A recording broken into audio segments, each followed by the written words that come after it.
우리 목사님께서도 일전에 요한복음 17장을 가지고 강의를 하신 적이 있습니다. 이 요한복음 17장은 사실 굉장히 중요한 장입니다. 그래서 유명하다는 설교자 치고 이 요한복음 17장에 대해서 깊이 있게 설교를 안 하신 분들은 아마 거의 없을 겁니다. 뭐 그렇다고 제가 유명하다 뭐 이런 건 아닙니다. 이 말씀이 그만큼 중요한 진리를 담고 있고, 또 이 말씀을 깊이 들여다보면, 또 설교자로서 이 말씀을 읽다 보면 참 그게 어떻게 생각하면 또 설교자의 일종의 또 기쁨이에요.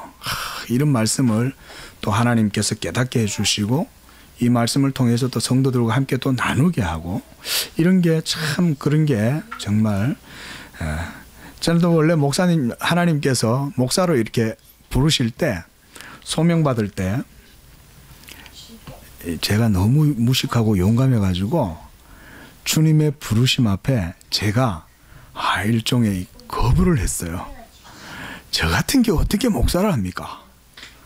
저는 그냥 참 이제 좋은 장로가 돼서 주님을 잘 섬겼으면 좋겠는데, 그랬는데 하나님께서 또 목사로 불러주셨는데, 목사가 되고 보니까 가장 좋은 게 뭐냐면 말씀을 준비해서 전할 때예요. 그게 가장 행복해요.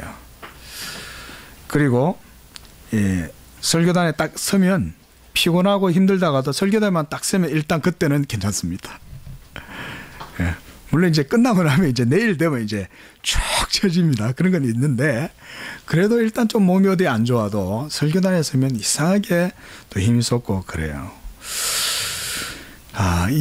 오늘 본문 말씀을 준비하면서 제가 또 그런 걸 많이 느꼈습니다. 참 하나님의 말씀은 보고 또 봐도, 보통 이 집에서 묵상한다고 혼자 성경 읽으면 그냥 흘리기 쉬운데, 이게 또 설교를 해야 되니까 말씀을 또 깊이 또 들여다보고 이래야 되거든요, 기도하면서. 그러다 보니까 그 말씀 속에 있는 뜻도 더 깊이 있게 느끼게 되는 경우가 많습니다. 제가 지난 설교에서 성령님에 대해서 한 2주에 걸쳐서 말씀을 증거했는데요. 그때 제가 강조한 것 가운데 하나가 뭐냐면, 성령님을 얘기하면서 결론은 삼일째 하나님의 진리로 나간다는 거예요. 이게 굉장히 중요한 기독교의 진리입니다. 성령님을 얘기하는데 결국은 삼위일체 하나님께로 나아가서 거기에서 진리를 말하는 것, 이것이 바로 예수 그리스도의 복음의 진리, 바로 우리 기독교의 신앙이라는 것입니다. 오늘 본문도 마찬가지입니다. 우리가 이 17장 말씀을 우리가 유명한 대제사장의 기도다 이렇게 말을 하거든요. 특별히 이 기도문은 삼일째 하나님으로 말미암는 구원에 대해서 보여주고 있어요.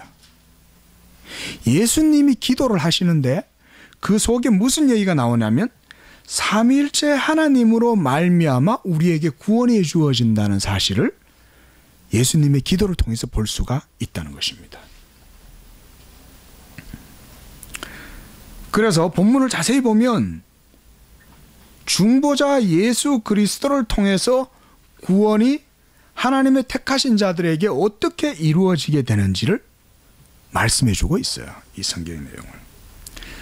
제가 저번에 조금 우스갯소리처럼 한번 말씀을 드렸는데요. 여러분 큐티 묵상하실 때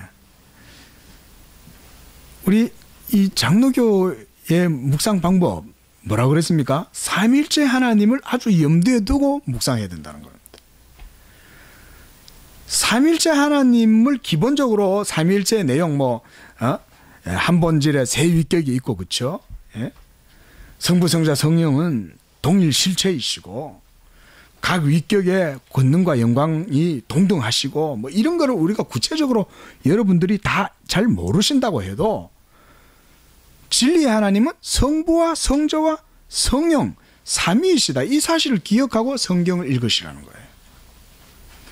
그러면 성경 속에 있는 삼위의 위격이 이게 보여요, 코드가. 예전에는 그냥 생각 없이 성경을 읽으면 아버지는 뭐고 예수님은 뭐고 성령님은 뭐지? 이러면서 그 관계를 특별히 염두에 안 두고 그냥 수로 읽어 넘어가 버려요. 그러면 삼일째 하나님의 진리로 우리가 많은 영적인 은혜와 구원을 받고 이렇게 되는데 그거에 대한 것이 아무 의미 없이 그냥 지나가 버리는 거예요. 근데 그게 아니라 예수 그리스도 이 삼일째 하나님에 대한 생각을 하면서 성경을 읽으면 예수님의 위격과 아버지와 성령의 위격이 하나님의 구원 사역의 우리가 소위 경륜이라 그러잖아요. 그죠? 우리 그런 용어 자주 이제 들으시죠? 우리 십자가제의 교회에서는 경륜인데 이 하나님의 경륜, 하나님의 사역의 질서 이런 것들을 여러분들이 성경을 통해서 읽을 수가 있어요. 오늘 본문 말씀도 마찬가지입니다. 오늘의 설교의 주제는 그리스도와 성도의 영적인 연합에 대한 말씀이에요. 그러면 여러분 그리스도와 우리 성도들 간의 영적인 연합인데 여기에서도 여전히 성부와 성령 하나님과의 관계가 여전히 같이 여러분 읽어야 되는 거예요. 그리스도와 성도의 연합만 있는 게 아니에요. 그리스도와 예수 그리스도와 성도가 연합을 하면 동시에 성부 하나님과 성령 하나님과도 연합을 하게 되는 겁니다. 이게 우리가 오늘 본문에서 읽을 수 있는 아주 중요한 신앙의 진리예요. 하나님 말씀의 진리입니다. 구원은 하나님으로 말미암는 것이고 그 하나님은 삼일째 하나님입니다. 그리고 삼일째 하나님 가운데 제2위가 되시는 구속의 중보자 예수 그리스도께서 이 모든 일을 이루시고 그리고 아들께서 바로 이 일을 위해서 이 세상에 오셔서 구속의 중보자가 되셨어요. 그리고 그 중보자의 인격으로 모든 일을 다 이루셨어요. 이 우리 목사님께서 여러분 전공하신 게 기독론이잖아요. 이 굉장히 중요한 주제예요. 예수께서 중보자의 인격으로 중보 사역을 다 이루셨다는 겁니다. 이 한국 교회에서 저도 어릴 적부터 교회에서 자랐고 장로의 가정에서 자랐지만 제가 어릴 적부터 참 크고 신학교 가서 말씀을 배우고 목사가 되고 이렇게 해보니까요. 참 지나간 그 시간들 속에서 아쉬움을 많이 발견하는 것도 사실이에요. 뭐냐면 예수님을 믿는데 예수님이 누군지 몰랐다는 거예요. 제가 그래서 신대원 때 혼자 이런 고민에 빠진 것처럼 착각을 해가지고 엄청 이걸 주장을 한 거예요. 알고 보니까 내가 신앙생활을 해도 예수 그리스도에 대해서 잘 몰랐더라는 거예요. 그래가지고 그 사실이 너무 안타까우니까 이 성도들한테 너무 강조한 나머지 성도들이 나중에는 목사님 강조 좀 그만하세요. 와 그러는 거예요. 네. 지금은 이제 이제 전도사의 티를 벗었으니까 더 이상 이제 그런 초보 같은 모습은 없지만 그래도 여전히 제가 강조는 안 해도요. 여전히 성도님들한테 늘 피드백을 하고 싶어요. 반성력을 좀 가지고 좀 자신의 신앙들이 정말 예수 그리스도에 대한 지식을 가지고 있냐. 그걸 묻고 싶은 거예요.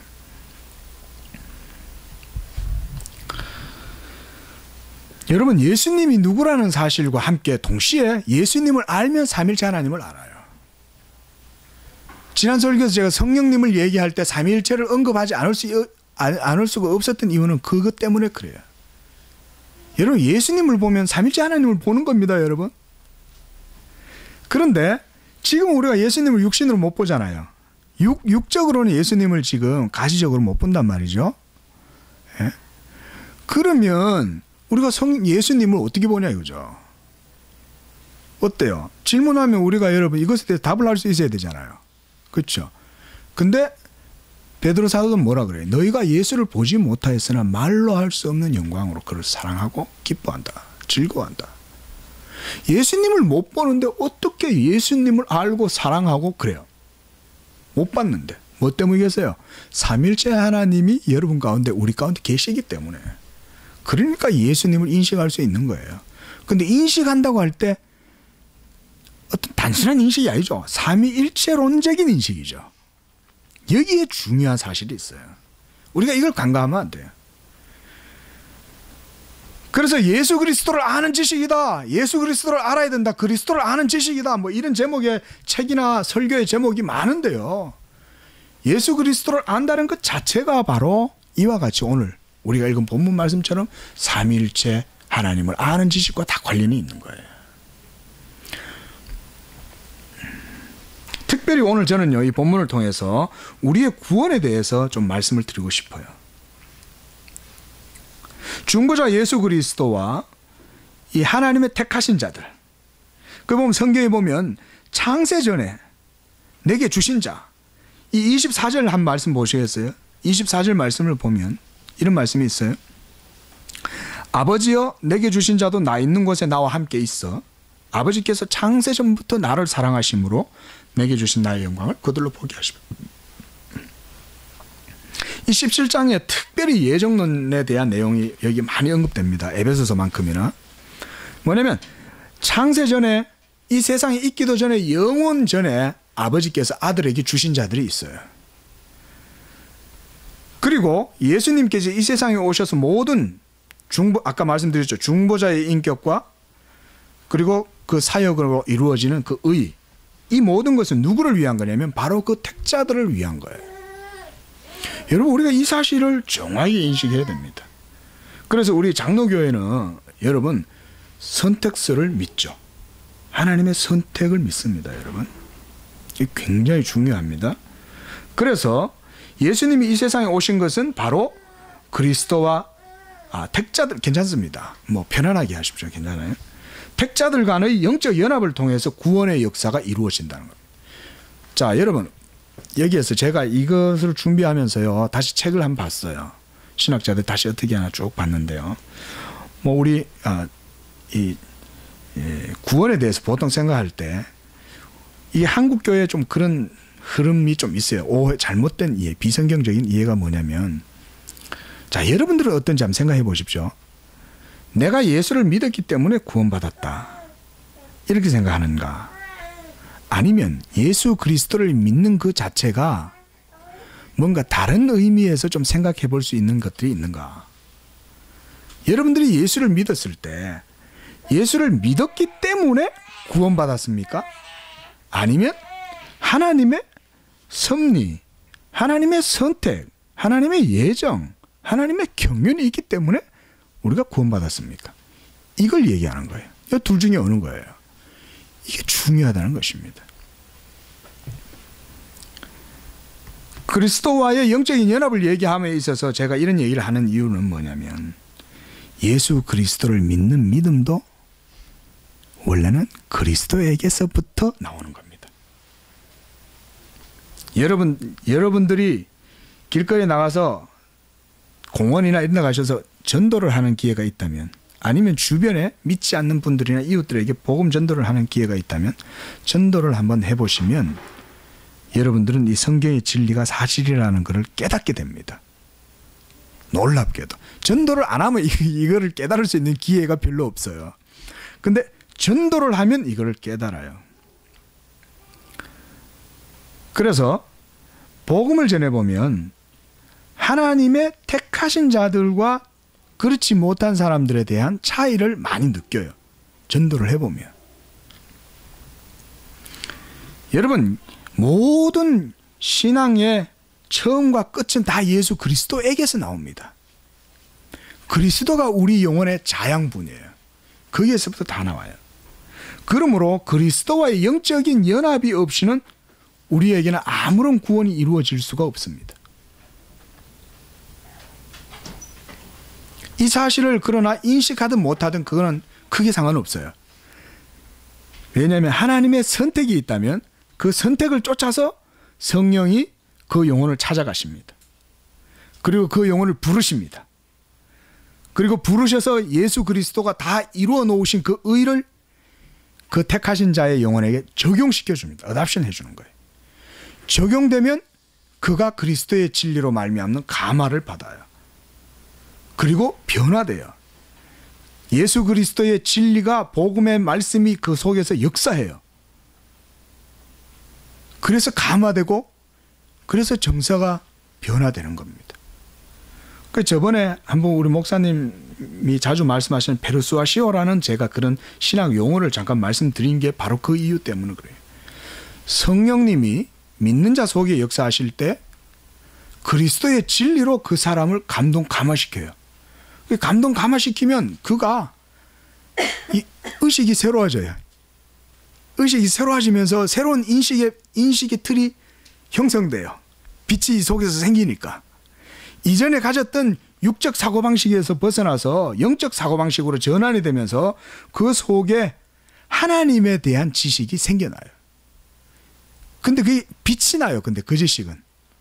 텍스트, 그냥 뭐 시중에서 우리가 읽어내는 그런 무슨 뭐 고대 현자들의 책 같은 그런 거하고는 틀려요. 그 말씀이 그냥 살아서 내 속에서 반짝반짝 빛을 내면서 하나님의 진리 예수 그리스도가 하나님의 아들이라는 사실을 알게 되고 그 영광을 알게 돼요. 우리가 일반적으로 그래서 구원을 우리의 믿음이 조건이 된다고 이렇게 생각하는 이런 풍조가 한국 교회 가운데 좀 만연해 있습니다. 여러분 이건 고쳐야 돼요. 제가 예전부터도 제가 신학을 배우면서 깨달은 게 이게 말씀을 배워보니까 그게 아닌 거예요. 내가 믿었으니 구원받는다라고 했는데 그게 확신이 없는 거예요. 제가 어릴 적에. 여러분 어떠세요? 그렇지 않으세요? 저는 그거 당연하다고 생각합니다. 그런 마음이 드는 게. 내가 예수를 믿어서 구원받는다. 이거는요. 그거밖에 만약에 없다면 우리는 날마다 그걸 암시하면서 자기 암시 속에서 자기 체면을 걸어가면서 그래야 확신을 얻는 것처럼 생각될 거예요. 그래도 확신 못 얻습니다. 여러분. 내가 오늘 예수 믿으니 난 구원받을 거야. 구원받을 거야. 100번 얘기해 보세요. 안 됩니다. 그래서 제가 오늘 그 말씀을 드리는 거예요. 하나님 아버지의 선택과 예수 그리스도의 구속의 의와 성령님의 적용하시는 사역, 주관적인 역사가 여러분 가운데 내주하시고 그리고 조명하시고 감화하실 때 우리가 구원에 대한 확신을 가질 수 있어요.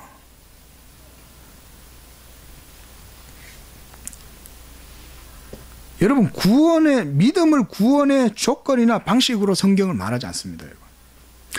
네가 믿었기 때문에 내가 너를 구원한다 이렇게 말하지 않아요. 근데 어떤 한 문장들 읽으면 한 문장 간혹가다 그런 문장들 속에 마치 믿음이 조건인 양 느껴지는 그런 표현들이 있지만 여러분 성경은 그렇게 읽으면 안 됩니다. 전체를 문맥 속에서 파악해야 되는 게 우리 또 장로교의 성경에 성경 있는 법이에요. 이게 독법입니다. 문맥 속에서 읽으면 그게 아니에요. 이미 하나님의 선택이 있고 이런 식으로 나가는 거예요. 이게.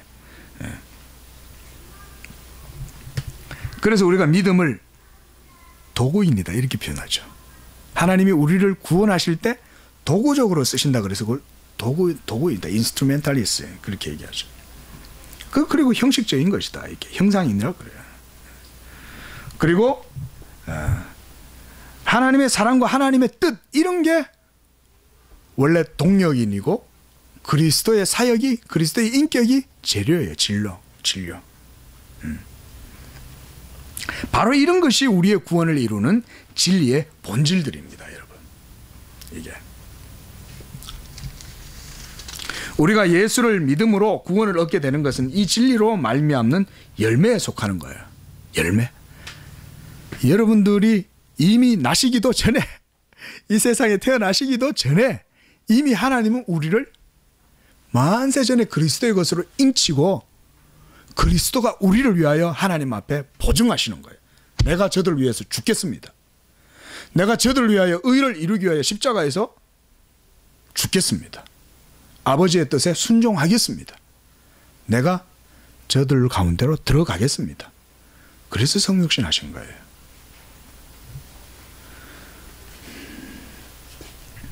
그래서 아버지께서는 농부가 되시고 한 알의 밀을 땅에 심고 아들은 한 알의 밀알이 되시고 자기 몸을 죽음을 통해 많은 열매를 맺으시고 그리스도께서 맺은 이 열매가 이제 성령을 통해서 택하신 자들에게 값없이 먹고 누리게 하신 것입니다. 이러한 복음의 진리가 믿음을 통해서 값없이 얻고 그리고 누리게 되는 것입니다. 시연이가 아멘 아멘 하는 것 같습니다.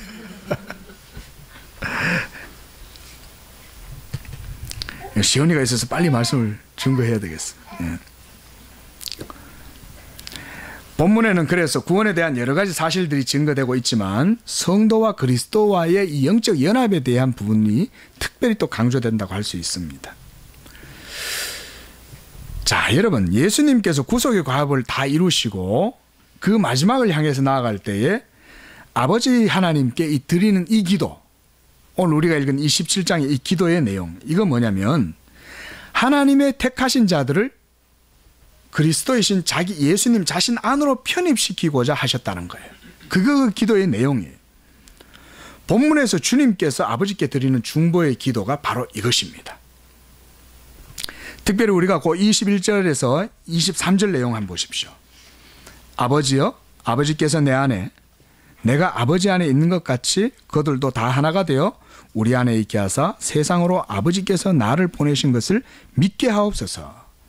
내게 주신 영광을 내가 그들에게 주었사오니 이는 우리가 하나 된 것 같이 그들도 하나가 되게 하려 함이니이다. 23절, 내가 그들 안에 있고 아버지께서 내 안에 계시고 그들로 온전함을 이루어 하나가 되게 하려 함은 아버지께서 나를 보내신 것과 나를 사랑하심 같이 그들도 사랑하신 것을 세상으로 알게 하려 함이었소이다. 이게 여러분 마치 퍼즐같이 연결되어 있지 않습니까? 이게 쭉쭉쭉 이렇게 아버지께서 예수님 안에 아버지가 계시고 그리고 하나가 되셨어요. 그리고 그것으로 하여금 그 진리가 세상으로 하여금 알도록 하나님께서 예수님을 세상에 보내셨어요. 그리고 예수님에게 주신 그 영광을 성도 택하신 자들이 알 수 있도록 그들에게 그 영광을 주었어요. 그래서 아버지와 아들이 하나가 된 것처럼 하나님의 택하신 자들도 하나가 되게 하려 하셨어요.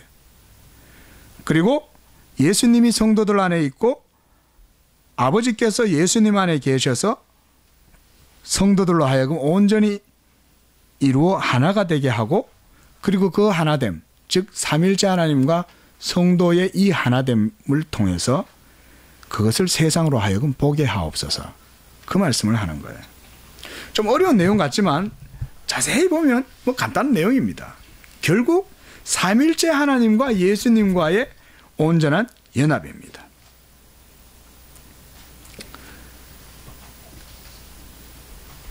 여러분 이렇게 우리의 믿음의 출발은 삼일째 하나님과의 사실은 연합 속에서 주어지는 것입니다.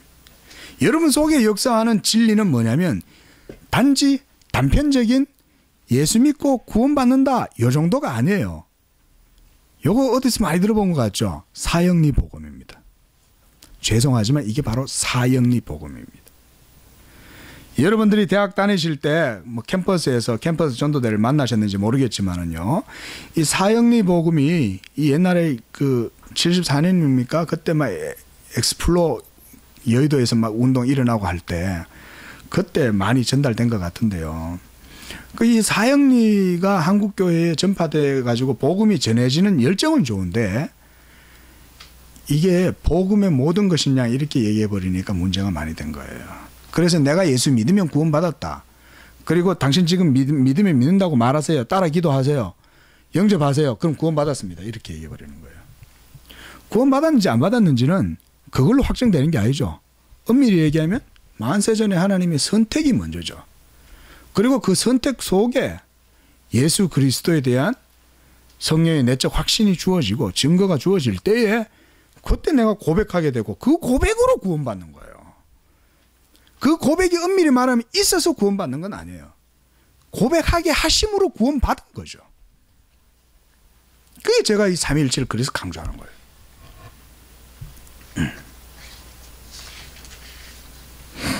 그래서요, 여러분, 구원을 받는다는 말은 이 그리스도께서 구원자가 되시고 그가 곧 택하신 자들에게 성령을 주신다는 것과 같은 말이에요. 내가 구원받는다는 말은 성령을 받았다는 말과 같은 겁니다. 성령께서 성령께서는 성부 하나님께서 창세전에 그리스도 안에서 택하신 자들이 누군지 성령님이 알아요. 오늘 오전에도 우리가 성령님에 대해서 목사님 말씀해 주셨습니다. 성령께서 만세전에 진리시기 때문에 하나님 아버지의 진리를 알아요. 그래서 그 아버지께서 아들에게 주신 자들을 성령님이 누군지 아세요. 아버지께 듣고 알아요. 굳이 제가 이렇게 여러분 말로 서술문으로 이렇게 표현하는 이유가 바로 이런 진리를 분명하게 설명하려고 말씀을 드리는 거예요. 그게 바로 교리죠. 그죠? 교리는 그래서 우리가 배워야 되는 겁니다. 그게. 여러분, 교리는요, 성경만큼의 권위는 아니라도 여러분 진리입니다, 여러분. 그래서 우리가 교리를 믿어야 됩니다, 여러분. 교리도 믿음의 내용입니다. 그 교리에 대해서 오해를 하는 분들이 많은데 지금 뭐 그런 얘기를 할 건 아니고요. 이래서 성령께서 하나님의 택하신 자들에 대한 모든 길을 아시기 때문에 하나님이 결코 안 놓치셔요. 택하셨으면 태어나려고 할 때 뭔가 출산할 때 산모가 뭔가 상황이 안 좋아요. 그래도 하나님이 택하신 자면 하나님께서 이끌어내십니다. 심지어 태중에서 사망했을 경우에도 태중에서 사산할 수 있잖아요. 유산이 될 수 있잖아요. 그래도 하나님의 택하신 자녀는 구원받습니다, 여러분. 놀랍죠? 이래되면 내가 입으로 고백해서 내가 예수를 믿었기 때문에 구원을 받는다. 이게 기독교 진리가 다가 아니라는 것이죠. 결국은 하나님의 택하심이 더 중요해요. 그리고 중요한 사실은 뭐냐면 여러분들이 인식하든 못하든 간에 하나님이 택하셨으면 여러분들은 그리스도와의 신비한 연합관계 속에 있는 겁니다. 지금 아직도 이 세상에 여러분 많은 사람들이 믿지 않죠. 그런데 오늘 20절 말씀 한번 보세요. 20절에 예수님 뭐라 그래요? 내가 비옵는 것은 이 사람들만 위함이 아니요 또 그들의 말로 말미암아 나를 믿는 사람들도 그 속에 포함된다. 이 말씀 하시는 겁니다. 이 무슨 말입니까? 예수님 당시 때 이때는 이 사람들은 누구예요? 예수님 당시 때 이 사람들 바로 사도들이죠. 예수님의 제자들이죠. 직계 제자, 초대교회의 모든 사도들이죠. 그런데 그 사도들의 말을 통해서 앞으로 믿게 될 사람들까지 예수님은 다 포함시켜가지고 구속의 효력이 그들에게까지 다 적용되게 해달라고 지금 기도하고 계시는 거예요. 이게 뭘까요? 이미 만세전에 예수님은 아버지께서 자신에게 주신 택자들이 누군지 예수님이 알아요. 그리고 그들을 위하여 지금 아버지 하나님께 기도하고 계시는 거예요. 이게 바로 대제사장의 기도예요. 그리고 이 기도에는 여러분 역으로 아브라함도 포함되어 있습니다. 그랬 따지면. 왜냐하면 이 세상이 있기도 전에 하나님의 구원 역사가 구원의 복음의 비밀의 경륜이 이미 시작됐기 때문에 거기에 에녹도 포함되어 있습니다. 노아도 포함되어져 있습니다. 여호수아도 포함되어 있고 모세도 포함되어져 있습니다. 그리고 여러분들도 포함되어져 있습니다. 여러분들이 예수를 믿어서 구원하는 게 아니라 하나님께서 만세전에 여러분을 택하시고 그 택하심 가운데에 하나님께서 예수 그리스도의 모든 구원의 은혜를 주시는 거예요. 그래서 로마서 8장 30절에는 이런 말씀이 있습니다. 또 미리 정하신 그들을 부르시고 부르신 그들을 또한 의롭다 하시고 의롭다 하신 그들을 또한 영화롭게 하셨다 그랬습니다. 영화롭게 하시리라가 아니고 영화롭게 하셨다 이렇게 말씀합니다. 어떻게요? 예수 그리스도가 2000년 전에 단번에 이루셨기 때문에 영화롭게 됐습니다. 지금 우리는 여전히 말씀을 정리하겠습니다. 지금 우리는 여전히요 우리 육신 속에 있는 죄로 말미암는 연약함 속에 둘러싸여져 있습니다.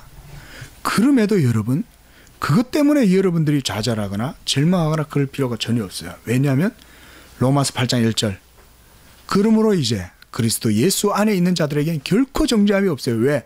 단번에 모든 의를 다 이루셨기 때문에. 그리고 마치셨어요. 우리를 위한 의가 영원전에 선포되었고 예수 그리스도께서 2000년 전에 오셔서 다 이루었고 이제 성령으로 말미암아 우리의 영원한 보증이 그리스도 안에 확고하게 서 있어요. 흔들리지 말라는 것입니다. 이것이 바로 복음이에요. 이 복음이 전해질 때에 죄 가운데 있는 연약한 성도들이 다시금 율법의 종이 돼가지고 죄의 종로로 타고 두려움의 종로로 타고 이렇게 하지 않는다는 것입니다. 이게 복음이에요. 삼일째 하나님을 알아야 이 복음이 바르게 이해됩니다. 내가 믿어서 구원받는다, 내가 고백하니 그때 구원받았다, 이렇게 말하는 건 다 이단이에요. 그게 이단이에요. 그 구원파가 다 그런 거 아니에요. 그래서 말씀을 마치면서 오늘 말씀드린 것이 바로 이 소명에 대한 부분인데요. 우리가 이런 걸 보통 이제 내적 소명이다. 제가 오늘 주로 강조 많이 한 것이 내적 소명에 대한 부분들입니다. 그리고 외적 소명이라고 하는 것은 하나님께서 여러분들로 하여금 믿게 하시고, 그리고 여러분들로 하여금 믿음의 고백을 하게 해서 그 고백을 통해서 하나님의 구원에 대한 그 인치는 이 세례를 주고, 이런 것들은 우리가 외적 소명에 대한 내용들인데요. 결국은 구원은 예수 그리스도 안에서 하나님의 여러분 택하심에서부터 납니다. 그리고 모든 구원의 효력은 예수 그리스도에게로부터 주어집니다. 모든 영적인 은사도 성령으로 말미암아 우리에게 그렇게 주어지는 것입니다. 기도하겠습니다. 자비하신 아버지 하나님, 감사합니다. 하나님의 그 부르심을 우리가 또 그리스도와의 연합 가운데에 오늘 말씀을 살펴보았습니다. 우리가 항상 삶을 살아가면서 이와 같이 예수 그리스도의 그 복음의 은혜를 늘 깊이 묵상하고 우리의 삶 가운데 큰 힘으로 삼을 수 있도록 인도하여 주시옵소서. 거룩하신 예수님의 이름으로 기도하옵나이다. 아멘.